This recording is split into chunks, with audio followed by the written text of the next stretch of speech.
system, because this is game theory at play. With your respect, I don't want to chip in. I have an elaborate theatres to make. A couple of things. Number one, I think it's going to be the beginning of more troubles for the NDC, because the litigations will begin. The litigations as regards even the registration of the NDC. Yeah. People that have not gone to court, they will go to court. Well, there's already one attempt to go to court, I know. So it will begin. Because you see, as Nigerians, the idea here is Obi not being on the ballot. That's the problem. So all the forces will do everything to ensure Obi doesn't get on the ballot. I do a lot of political mapping, and I know people that do political mapping. The ADC, APC, all the political parties have done political mapping. The only person that can give President Tinubu some push in this election is Obi. The first strategy is to ensure Obi doesn't get on the ballot. The crisis in the ADC was just because of that. Secondly, the point of Obi is always pivoting to other political parties. Let us go back to what history says. Exactly what happened in PDP, why Obi pivoted, that's what exactly happened in the ADC.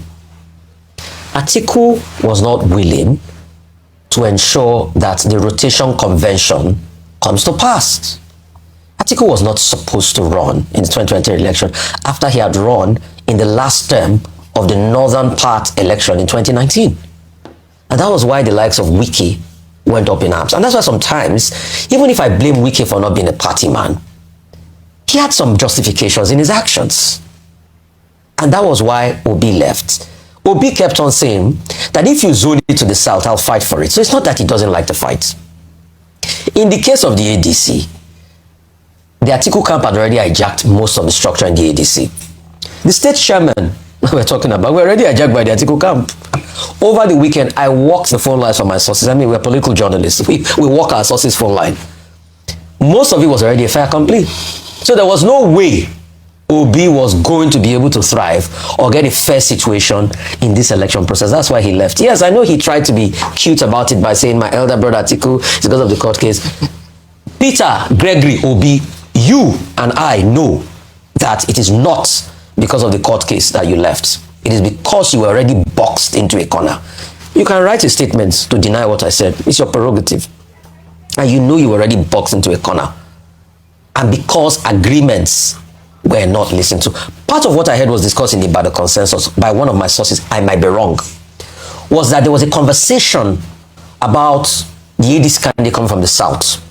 But people reneged against it. The Atiku team reneged against it. These are the things I'm walking the phone lines and my sources are saying. So I know the Atiku camp will come out and debunk all the things I've said. It's for you to deny. It's for you to debunk. I mean, mine is for me to speak my truth and you to rebut. So once that did not fall through and the consolidation had started, Obi had to leave because Obi wanted to be on the ballot. Yes, you might make an argument and say, why is he moving all around and everything? He has an ambition. For those that argue, why is Obi moving around? Why is Atiku still running as at 20 from 1993 up till now? And some people are saying, Atiku, this might be his last lap. This is not going to be his last lap. If Atiku is in good health, he will run in 2031. Mark that down. He has his ambition. Yes. You know, former Liverpool coach Bill Shankly famously said, people think football is about life and death, but they are wrong. It's more than life and death. For politicians, politics is more than life and death. Atiku Abubakar's ambition is to become the president of Nigeria. As long as he's in good health, he will keep running until he gets the ambition, the aspiration, and it's his goal. Secondly, what will this do? The first winner will be President Tinubu.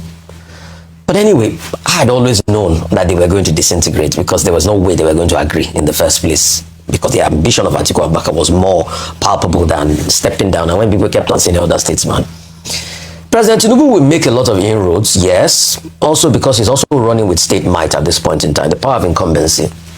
So it's not going to be as easy. And this is not a Buhari that allows things run. So the votes Obi said he got, the votes Obi got in the last election, he might not get as much because there will be many factors.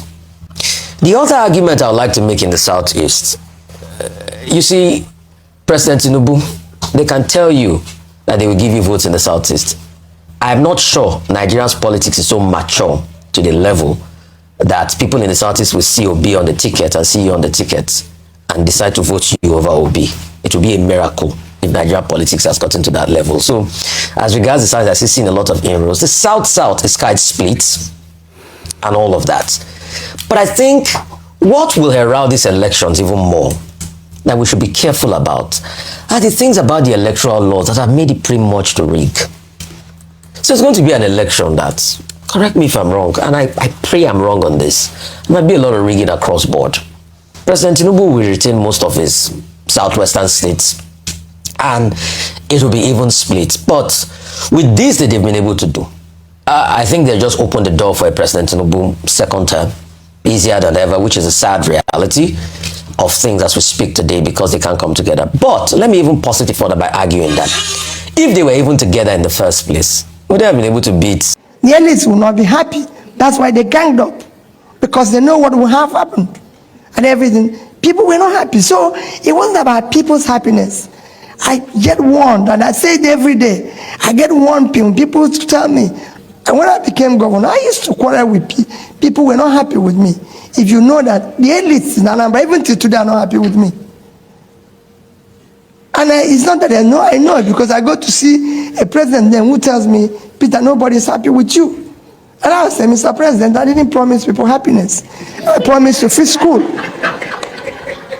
I promised to fix school. I promised to fix health. I promised to, because the only thing that would have made them happy is to give them public money, yes, which I'm not ready to give anybody. And that's it. So